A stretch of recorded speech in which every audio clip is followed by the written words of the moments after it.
Good morning, everyone. Welcome to Pediatric Grand Rounds in our very first Grand Rounds in our new space at Tanglewood. Couple of housekeeping reminders for all of our attendings. Please remember Grand Rounds are a great way to get both your MOC and your AMA credit, so please contact Ms. Janie Woods if you have any questions about that. Also secondary, I'm asked to remind the people in the room that the acoustics are amazing, so even the faintest whisper is transmitted to everyone online. So, all right, and on that note, it is our pleasure to welcome Dr. Hayes as our very first speaker. Dr. Hayes is one of our newest faculty members, so it's only fitting. Dr. Hayes received her medical school training at Philadelphia College of Osteopathic Medicine in Philadelphia, completed her pediatric residency at Thomas Jefferson University, Alfred DuPont Hospital for Children, and went on to complete her pediatric pulmonology training at Yale University. She has worked for many years as an attending physician, pediatric pulmonologist at Children's Hospital of the King's Daughter in Norfolk, also worked at Wake Forest Baptist Health in Winston-Salem, where she served as the Pediatric CF Director. Please join me in welcoming Dr. Natalie Hayes. Thank you, everybody. Welcome and good morning.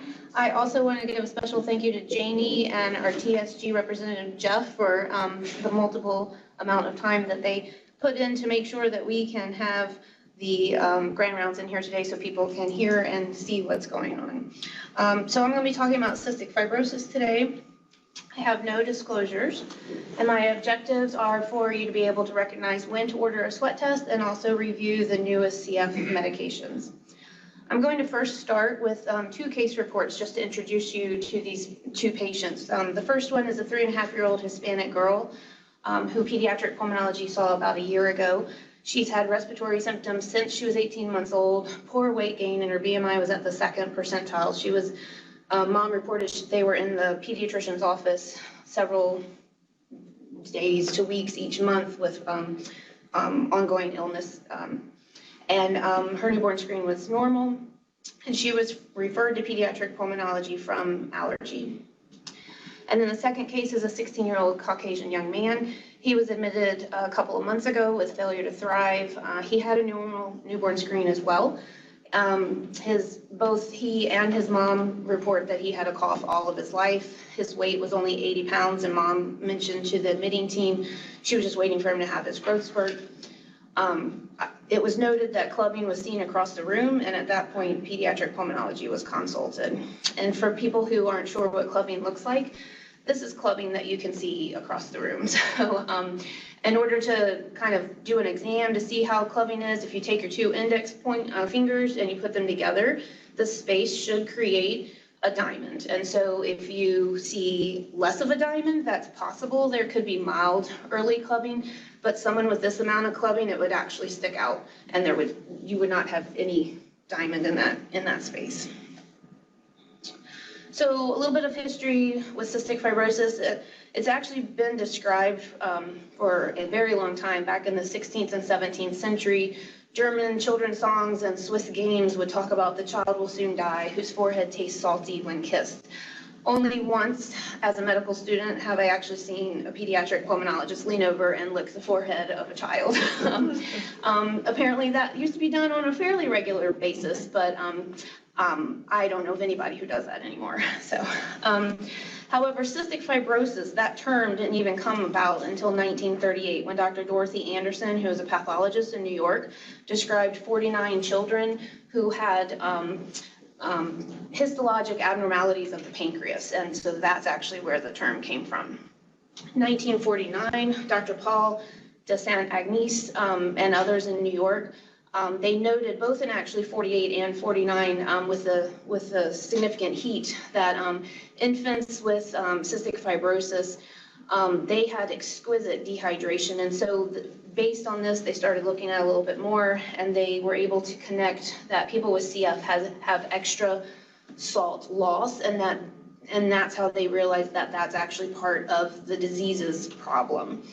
And just to step back a minute, in 1938, about 80% of infants with cystic fibrosis died within their first year of life.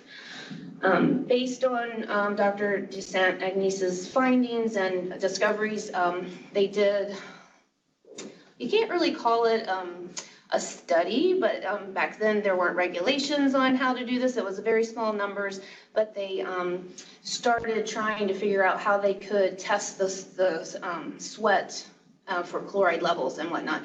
And actually there were some deaths from this, so from CF patients where they were, literally they would like wrap them in an entire almost aluminum foil blanket type thing or something, and so there were not good outcomes from that. But from all of that, in 1959, Gibson and Cook developed the sweat test, which is they use pilocarpine iontophoresis, which is a method of sweat stimulation, and that is actually still in use today.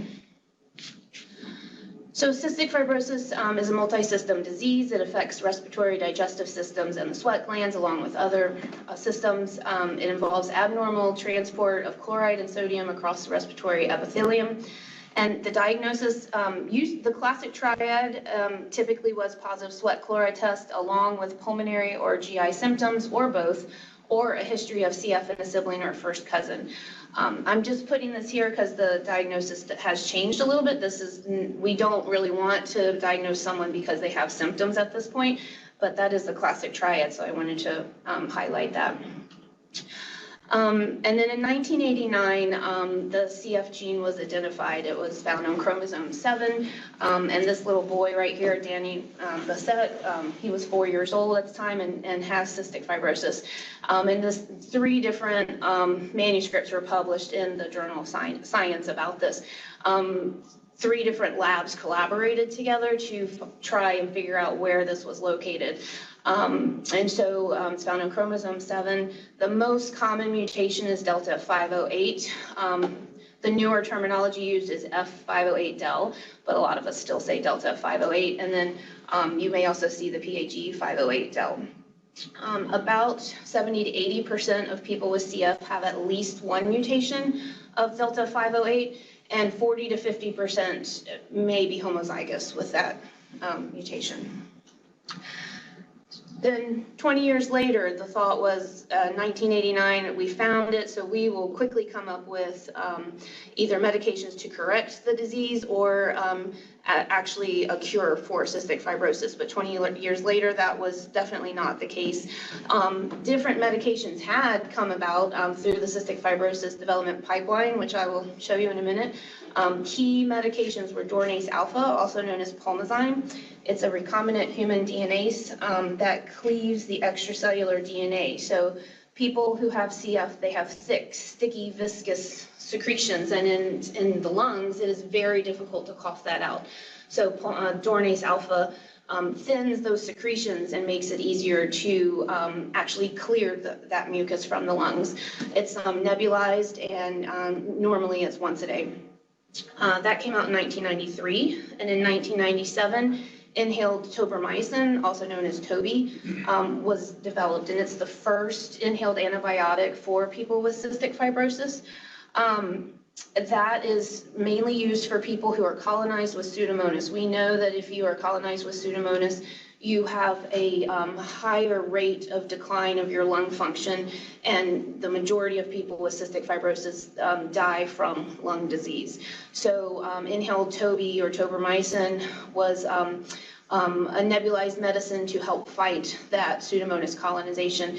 And actually, whenever you first are positive for Pseudomonas in your cultures, we try to eradicate that whenever possible, so you will get a 1-month course of inhaled tobramycin. It's 20 days on, 28 days off. The thought is Pseudomonas is pretty smart, so if you continually do the same inhaled antibiotic, it will develop resistance to it. So it's cycled every 28 days.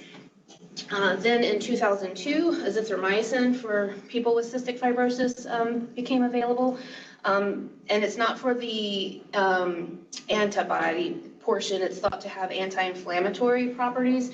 And again, for people with Pseudomonas for the most part. There have been some studies looking at people with CF who are not culture positive for Pseudomonas, but in 2002 it was available for people with azithromycin who were colonized with Pseudomonas. It was shown to improve lung function as well, and it is a Monday, Wednesday, Friday medication. So 3 times a week you take it once for pretty much the rest of your life, or until you no longer grow Pseudomonas. So that's an ongoing therapy. And then in 2004, hypertonic saline became available, and this is what the thought is that it improves mucociliary clearance by rehydrating the airway surface liquid. That's where the cilia are housed, and so it can help with cilia beat. I love to tell the story of how this was even designed. People in Australia, CF doctors in Australia, noticed that the surfers with CF had better lung function, better quality of life than the non-surfers, and they really were like, what is going on? How did this happen?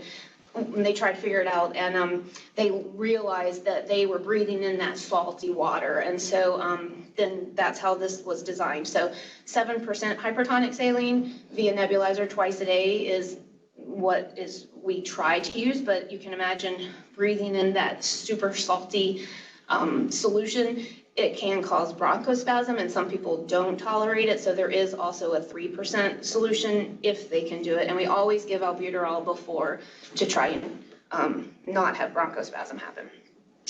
And then in 2009, we also were aware that ivacaftor was in clinical trials. Phase 2 data had become available, and so even though we didn't have medicines in 2009 to correct the CF genetic defect or cure CF, we knew that on the horizon was ivacaftor, which is a CFTR modulator, and I'll talk a lot more about that in just a minute. So just to go over a little bit more genetics, again, it's autosomal recessive disease. It is one of the most common lethal genetic disorders in Caucasians. However, that does not mean other ethnicities also don't have CF. So I put up here for Hispanic, African Americans, and Native Americans. Every CF clinic I've ever been in, we always have African Americans in our clinic and also Hispanic Americans as well. And so what is affected if you have CF is the CFTR protein. It stands for CF transmembrane conductance regulator. It's localized to the apical compartment of epithelial cells in the respiratory, GI, GU tracts, and sweat and salivary ducts. It's a regulated chloride channel, so if it's not working, then you have defective cAMP-dependent chloride secretion, sodium absorption in the airway gets increased, and then you have increased chloride in the sweat. It results in impaired lung mucociliary clearance. And there's 5 classes of mutations. So just to show you over here is normal. So your protein is made, it's folded appropriately, and then it comes up to the apical surface, and you have the chloride channel that works. If you have a class 1 mutation, you don't make protein at all. So that's it, it stops there. And if you see a CF mutation that ends in an X, it has a stop codon, and so that's a class 1 mutation. A class 2 mutation, the protein's made, but it doesn't fold correctly, and so it doesn't go anywhere at that point.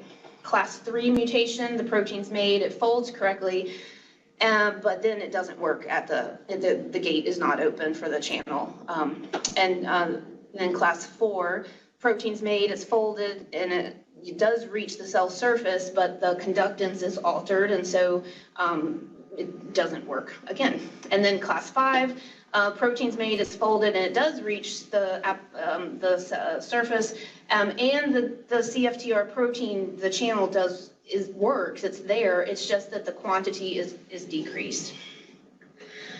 So these 2 classes, class 2 and class 3, just to highlight those because that's where a majority of the research has been to start with. Class 3, G551D is a mutation that is a class 3 mutation, and that is the first CF mutation that had a medication available to correct the CF defect. And then a class 2 mutation example is Delta 508, again, the most common mutation. So you have to have 2 copies of a CF, you have to have 2 CF mutations in order to have CF. So if your two mutations are anywhere in class 1, 2, or 3, that is considered severe disease, but not from a lung standpoint, it's from a GI standpoint. You most likely are pancreatic insufficient if you have your two mutations in one of these 3 classes. If you have a class 4 or class 5 mutation, it's considered milder disease, again, not from a lung standpoint, but it's thought that most likely you will be pancreatic insufficient.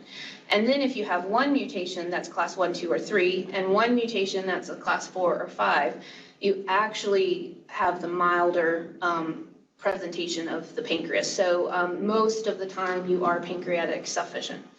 So I just wanted to point that out. So again, just to review, if you have abnormal CFTR, if the gene is abnormal, that causes abnormal CFTR protein, which causes abnormal ion transport, and that results in abnormal mucus, impaired clearance, bacterial infection, inflammatory response, and then eventually bronchiectasis, which is irreversible damage, and then the cycle just continues. So that's a lot of words, so I thought I would show you this graphic from the CF Foundation. So this is cilia beating right there, and that's the debris that's being moved up like an escalator, and that's how cilia are supposed to beat. And at the cellular level, here is the CFTR channel. The protein is working here, so you have normal transport, but then this shows CF, where the protein doesn't work, and nothing can get through. And so then your cilia that are beating well in the airway surface liquid, they just aren't able to do that.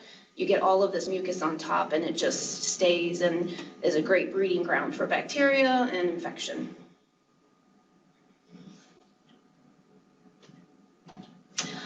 So how do you diagnose CF? So in the last 1 to 2 decades, newborn screen is the first step that we do. Again, we really want to diagnose people with CF as early as possible, and preferably before they have any disease manifestations. Nutrition is super important, and actually we know that lung growth health is correlated with good nutrition. So the CF Foundation actually wants BMIs, body mass indexes, to be at the 50th percentile or above.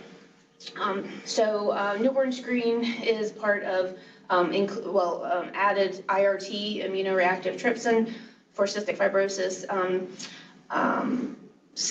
Back in the early 2000s, some states had actually been doing this for quite some time, but it wasn't until the early 2000s when it was decided by the CDC that this needed to be in every state newborn screen. IRT is produced in the pancreas, and it's elevated due to pancreatic duct obstruction and inflammation. Even if you are pancreatic sufficient, so your you excrete the enzymes, this still can be elevated in the newborn screen.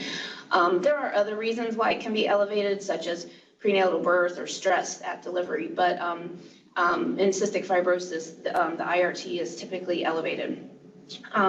Just to let you know, for the Virginia State Lab, it became available in March of 2006, and then it was revived in December of 2011. There are 2 different ways in the 50 states here that you can test for this. So IRT is in the newborn screen. Some states do an IRT test, which means if your IRT is elevated, then 2 weeks later you come back, you get another test. If that IRT is elevated, then you get then that blood test gets analyzed for DNA for the mutation CF sequencing. And so initially, Virginia in March of 2006, they were doing IRT. However, this can delay diagnosis. Sometimes you don't get follow-up, where you don't even get to repeat that one, the second IRT. And so in December of 2011, the Virginia State Lab changed it, so now it's IRT DNA. So if the IRT is elevated on that first newborn screen, then the DNA is analyzed. And so in Virginia, it's the top 4% of the IRT values every day that will get reflexed to DNA analysis. I also put West Virginia and North Carolina in here because I know we see children from those areas too. So West Virginia's newborn screen incorporated IRT in March of 2008, and in North Carolina it was April of 2009. So if you have a positive newborn screen, then you need to have a sweat test. And this needs to be at a CF center. I know that we don't have one close to us. UVA is the closest in Virginia. If you have patients that live in the southern areas like Martinsville, Galax, that kind of area, and they have private insurance, Wake Forest Baptist Health in Winston-Salem, North Carolina is a CF center, and they do sweat tests, and that is a lot closer to them. And usually families prefer to not have to drive many hours one way if they can. So a positive test is 60 and above. If it's considered negative if it's 29 or below. So there's this gray range, a borderline range of 30 to 59. You want to get the sweat test as for any baby that has a positive newborn screen, and we'll talk about the sweat test a little bit more. Other ways to diagnose CF is through genotyping. CF sequencing, it's a blood test. There are companies that do this. Typically at CF centers, they either have their own lab in the medical genetics that does it, or they will send it out as well. And then there's another option, nasal potential difference, which looks at abnormal epithelial chloride secretion. This involves having solutions that are kind of infused over the nasal epithelial area. And so it's more for research, and really it takes about 30 to 45 minutes. So typically if you're less than 10 years old, you're not even really going to tolerate this. But you may see this out there, so I just wanted to talk about it briefly. So then the sweat test. So it's the gold standard for diagnosis. There are two approved methods, the Gibson-Cook, which I talked about earlier. It's gauze filter method to collect sweat, and macroduct. And they both do use the pilocarpine iontophoresis. And on this little baby from the CF Foundation's website, this shows what the macroduct looks like. So they place it on the arm, and then in this little disc area, that you can see when sweat is collected. One downfall of the gauze filter method is it's wrapped in kind of like gauze or ace bandage, and so you can't see the sweat being collected. And so you have to have enough sweat in order to have it analyzed. So a lot of centers have moved to the macroduct system just so that they can see that they have the sweat collected. It's a minimum age of 2 days old. However, different states have guidelines for when to get a sweat test specifically because of a positive newborn screen. So in Virginia, it's recommended that they're at least about 10 days old. And in North Carolina, they really want 15-day-olds and above. And that's because these are tiny little infants, and we do need to be able to collect the sweat. Frequently, you can have quantity not sufficient results, and that definitely can delay the diagnosis for sure. So who needs one other than people who have a positive newborn screen? Anyone who you see who has a chronic cough, they're not gaining weight well, they're maybe even failure to thrive. Again, because this is the newborn screen is a screening test, so it's always worthwhile to think about getting a sweat test for someone who has ongoing symptoms. And they're not growing well also. All right, so I just wanted to show the survival for cystic fibrosis over the decades. Back in 1989, when the CF gene was identified, the median age of survival was 29 years. And then you can see over time there's been great increases in that.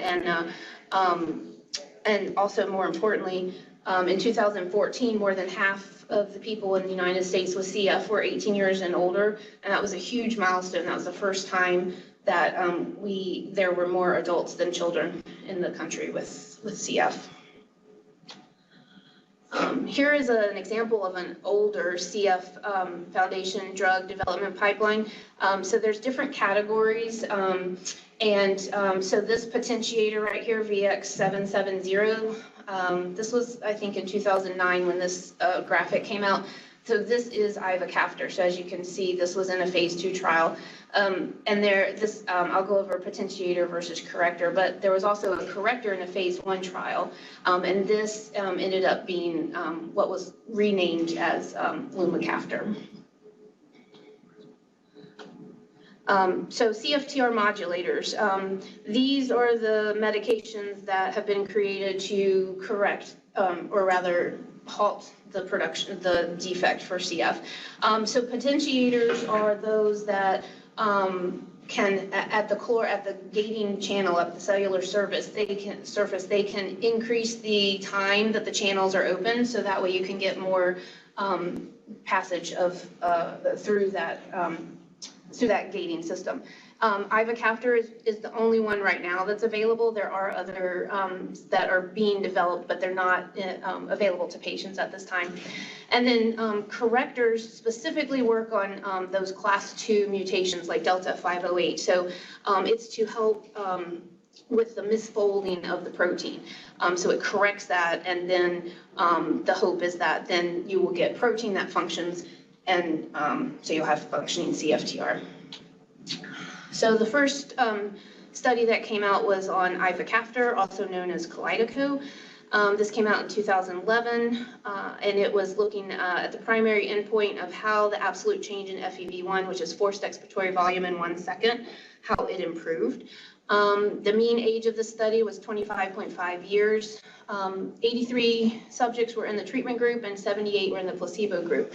And as you can tell, even at day 15, so at 2 weeks of treatment, when you look across the board at all of these things, all of these graphics, lung function had already improved significantly, and then it was maintained throughout the 48-week study. So what they found was about 10.6 percentage points of absolute change in lung function.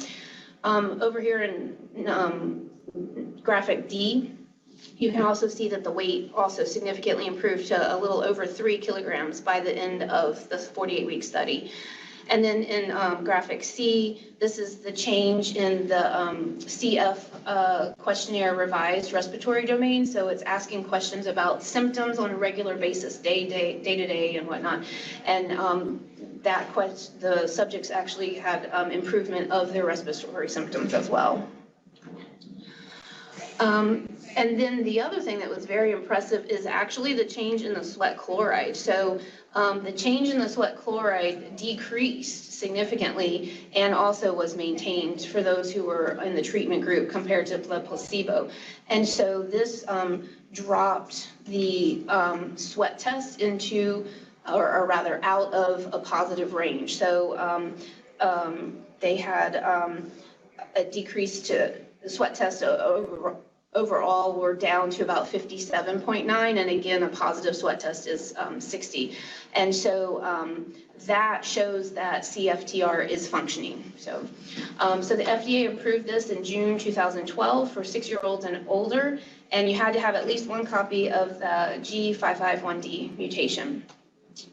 And this kind of shows how the potentiator works. So this is a non-functioning channel. There comes the potentiator, and then it opens up and allows more time for the gating to work, and so then you have functioning protein.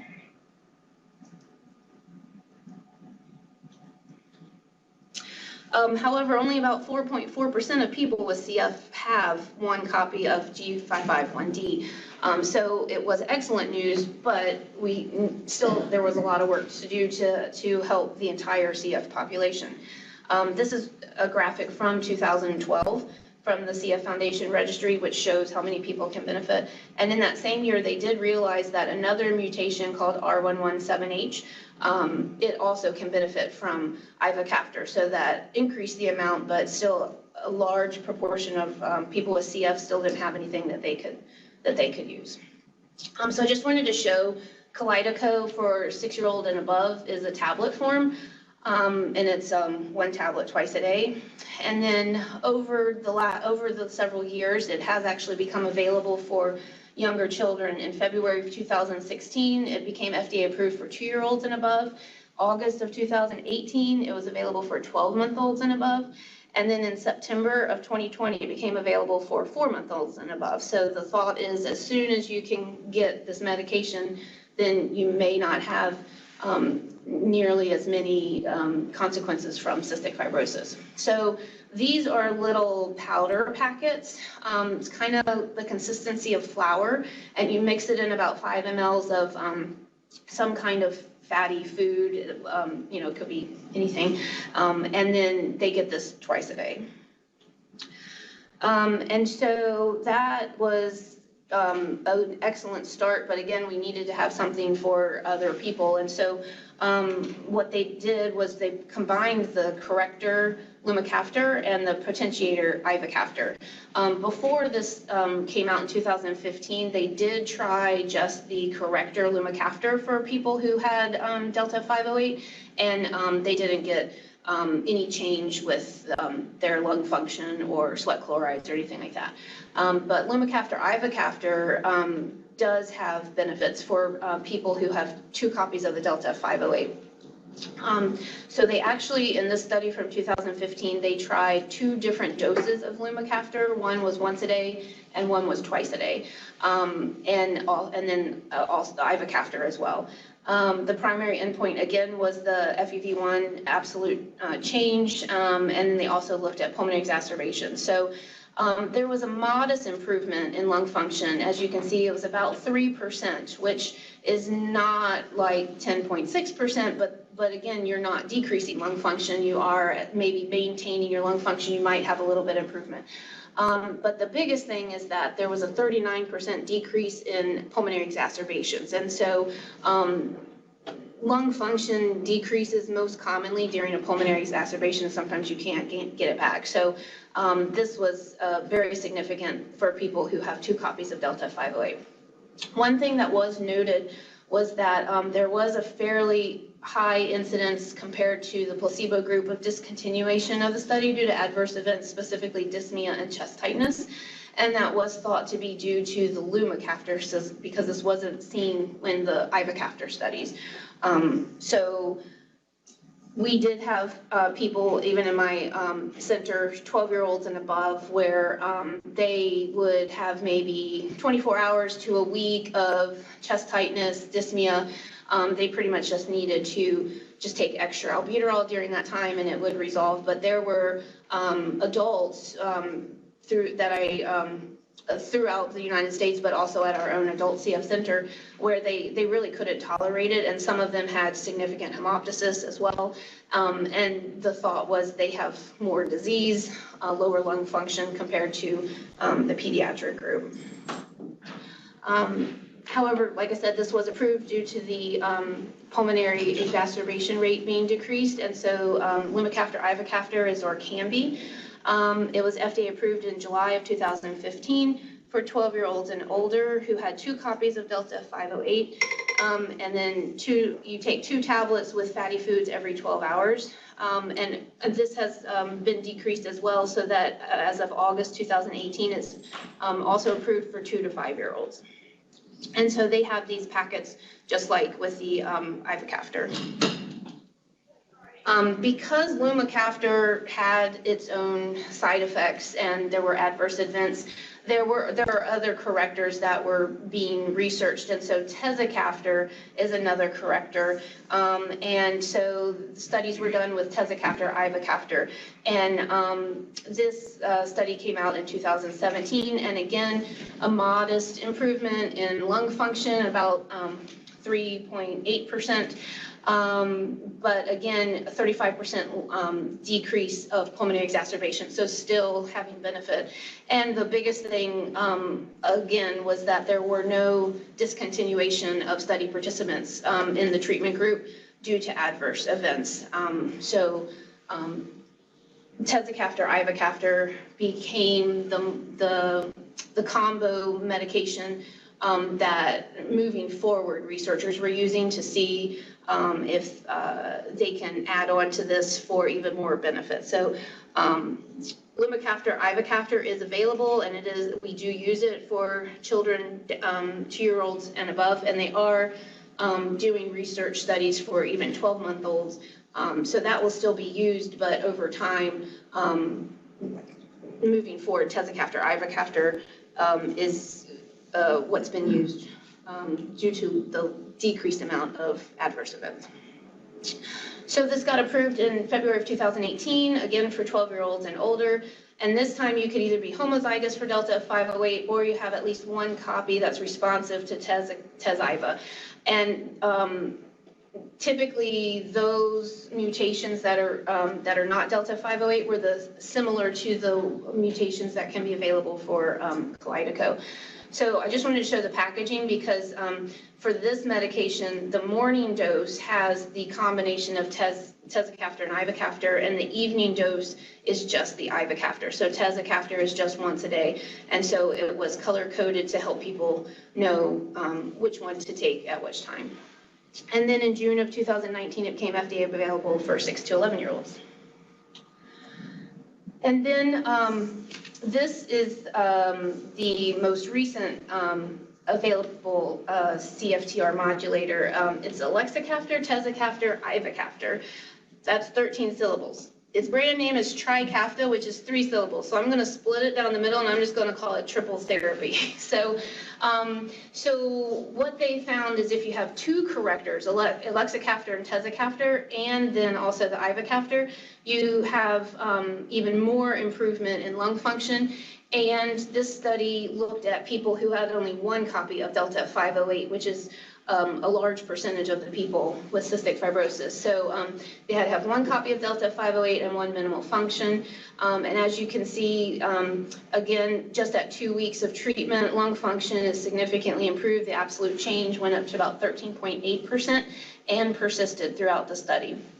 This is actually in graphic B as in boy. This is a demonstration of how much improvement there was. And you can see some people had 30% change in their lung function for the better. And I have seen that in real life too, 25-30% change being on this medication.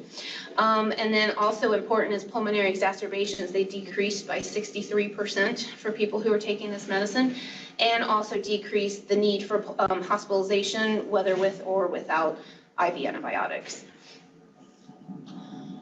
And then again, the sweat chloride test. The sweat test, the concentration went down significantly and was maintained. And again, people who had sweat test levels at like 102 when the study started, the average went down to about 57.9. So again, below the positive level of 60. I did not show sweat test, sweat chloride information for either Lumacaftor, Ivacaftor, or the Tezacaftor-ivacaftor because they didn't have that effect. They couldn't show prolonged benefit with the sweat chloride. So 2 years ago to the day, October 21st, 2019, Trikafta was approved. So you can see it's modified as far as what you have to do. It's 2 tablets in the morning. Again, that's the correctors. That's the Elexacaftor and Tezacaftor, along with Ivacaftor. And then in the evening, it's just the Ivacaftor. And so it got approved also for children 6 to 11-year-olds just this past June. Their dosing is a little bit different, but again, it's 2 tablets in the morning and then 1 at night. Just to let you be aware of what possible side effects you might see when you see kiddos in the office who are on these medicines. Elevated transaminases has AST and ALT that has been shown.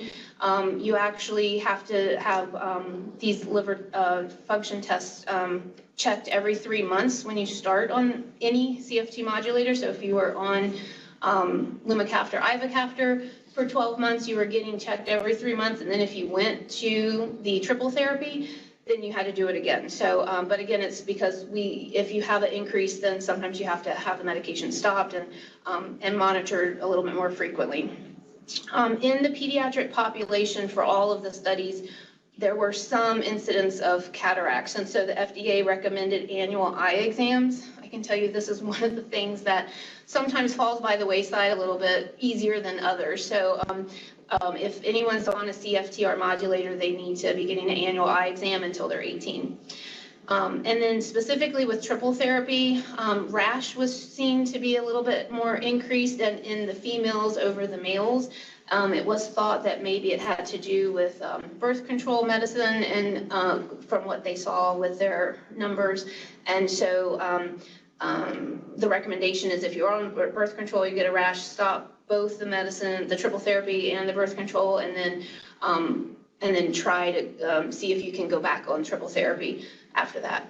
And then with triple therapy, there is something called the purge, where for the first 24 hours, a lot of the adults and older children would talk about, and the patients would talk about how they were really coughing up a ton of mucus and for about 24 hours, and then it kind of subsided. And so patients do talk about that. So before triple therapy, we had ivacaftor, which is Kalydeco, and we had Lumacaftor-ivacaftor, which is, or can be, so that covered the homozygous delta 508 patients, and then those with G551D and R117H. And then with triple therapy, you can see we have a whole lot more that can benefit from a CFTR modulator. And so that still remains some people, because if anyone who has a class 1 mutation and they don't have a delta 508 or another mutation that can benefit from what's available, we don't yet have anything. But there is a lot of research going on, and here's the most, well, this is from 2020 for the drug development pipeline. Up here, it shows the 4 therapies available, and then down at the bottom, the Restore CF function, you can see there's about 6 that are in phase 2 trials, and then a lot more in preclinical trials. So there is active research to try and help the remaining people with CF who currently don't have anything available. I do want to point out this VX121 and VX561. There is a trial that just started phase 3 enrollment at the end of July, and it's looking at triple therapy with those 2 products. It's a once daily medication for 12-year-olds and above. So as I've talked about some of our CF medications today, and even just with those, it is a large burden for what people with CF have to take. And so they're trying to see if they can have triple therapy become once daily. So getting back to our 2 cases from the beginning, so our 3.5-year-old girl, so she had a chest CT that showed bronchiectasis as part of her workup. Her sweat test was 51 and 52, so that's borderline. Her normal newborn screen, we called the state lab, and it was 47.1, but that day the cutoff was greater than 47.1. So she barely missed the cutoff for reflex to DNA analysis. We checked her stool, and she was pancreatic sufficient. She did have CF genotyping done at the same time, but that takes a little bit longer, so took about 3 or 4 weeks to get that information. And she was found to have 1 copy of delta 508 and another of 3849 plus 10 kbc to T. This CF mutation benefits from Kalydeco-ivacaftor, and became available for 2-year-olds and above in 2018. So she could have been on Kalydeco for about 1.5 years, but she got started on it once we got those mutations back. And just to show people bronchiectasis compared to normal, it's when the airways lining, they become dilated and they're easily collapsible. And that makes it harder to get sputum to come out, cough that up beyond those areas. And then for case 2, our 16-year-old young man, he was able to have a sweat test in the hospital, and it was definitely positive at 96 and 97. He also had lung function done during his admission, and FEV1, forced expiratory volume at 1 second, was 54%. In the U.S. CF registry, the average FEV1 for 6 to 17-year-olds in 2019 was 95.2%. Even if he didn't have CF, this is an abnormal number. So, and his CF mutations came back homozygous for delta 508. I did hear follow-up that a month later, he came back for a follow-up visit. His lung function was up to 77% with starting therapies, and he had gained 15 pounds with starting enzymes. He was found to be pancreatic insufficient. So I have 2 questions for you. The first question, what tests should be considered for a toddler with a chronic cough and poor weight gain or failure to thrive? Nasal potential difference, sweat test, CF genotyping, or none provide reassurance? You want to just yell it out? Sweat test. Sweat test, yep. And then question 2, a CF teenager with CF genotype Delta 508 and 3141 Del 9 tells you during his annual well visit that he no longer coughs, has gained 5 pounds, and his lung function has increased by 18 percentage points since starting his newest CF medication. Which one medication has most likely contributed to his improvement? Jornase alpha, hypertonic saline, triple therapy, or inhaled corticosteroids? Yeah. So some of my slides talked about progressing to our goal, and the goal is CF equals cure found. So, any questions? Yes, sir. So I was curious, it sounds like that if we have an abnormal IRT, it automatically reflexes to the DNA testing. But only the top 4% of that day. Okay, but would we also still get a sweat test in those patients? And then what happens if there's a discrepancy between the sweat test being negative, but you have a positive DNA mutation found? Right, so if you have a newborn screen that has an elevated IRT, and it reflexed for DNA and showed no mutations, then you don't have to get a sweat test because no mutations were found. So now, if as a child gets older and has any symptoms, then you would get a sweat test. That's one situation. If you have a positive newborn screen and, well, was that your question, or if you have what a if you have a mutation? mutation, but the sweat test is negative? Say that again. If we have a mutation, but the sweat test is negative. Yeah, so if you have one mutation and the sweat test is negative, you're considered to be a carrier. If you have 2 mutations, you do need a sweat test, but the first thing you do is you call the closest CF center because they will want to see them first to make sure that do they need to start therapy or whatnot, and they'll do the sweat test as part of their workup. Did that answer your question? Okay. That was similar to my question, but how should we facilitate the sweat testing with like UVA if we have inpatient issues like in the NICU on the floor we're concerned? Just give them a call and potentially transfer or send them after discharge if they're stable or? So if they're stable, then you can wait till they are discharged, and then it's a discussion with the UVA CF center. What I do is I order the sweat test, fax it to UVA, and then they'll do the sweat test. But for a situation where they're coming out of the hospital, it's either a conversation with the primary care provider or directly to UVA. So we get a lot of positive screens, but the mutations are negative in primary care. Do we need to do anything at that point in time? So if it's a positive, so elevated IRT on newborn screen, but no mutations were detected, then that's considered a negative screen. So again, there are some other reasons why the IRT can be elevated, and that's why just out of precaution, abundance of caution, you just would get the sweat test if you need it, but if it comes back with no mutations, then it's considered you don't need to do it. Any questions? Does it bother me that the IRT changes day to day on the state screen?